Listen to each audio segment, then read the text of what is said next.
Secunderabad cantonment west మారేడ్పల్లిలో Suman colony వాసులు ఆందోళనకు దిగారు. రోడ్లపై డ్రైనేజ్ పొంగిపొర్లుతున్నా అధికారులు పట్టించుకోవడం లేదని ర్యాలీ చేపట్టారు.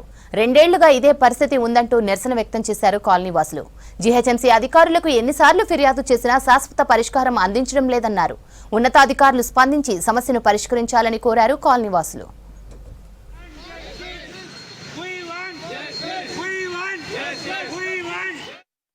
కంటోన్మెంట్ ఆఫీసర్లకి, ఎమ్మెల్యే గారికి అందరికీ మా రిక్వెస్ట్ ఏంటంటే ఈ డ్రైనేజ్ సమస్య తొందరగా పరిష్కరించాలని మా request.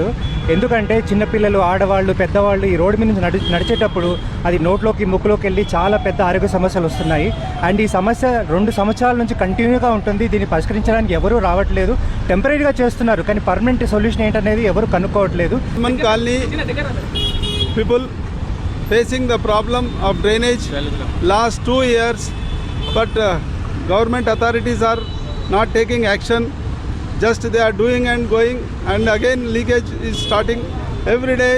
Facing problem, even general public and Suman Colony housing people and other shop owners all are facing problems. Due to this, children are unable to walk on the road, and even ladies also unable to walk on the road. కింద పడినప్పుడు ఏదైనా పెద్ద బండి పోయినా కానీ, కాలు చేతులు ఇరిగినా కానీ చాలా అవస్థ. దగ్గర కొన్ని సంవత్సరాల నుంచి ఎక్స్పీరియన్స్ అవుతున్న ప్రాబ్లము ఎవరు అర్థం చేసుకుంటలేరు. కనీసం ఈ రోజున ప్రభుత్వం అర్థం చేసుకుని, మున్సిపాలిటీ వాళ్ళు అర్థం చేసుకుని దీనికి మంచి సొల్యూషన్ ఇస్తే మేము అభినందనీయం.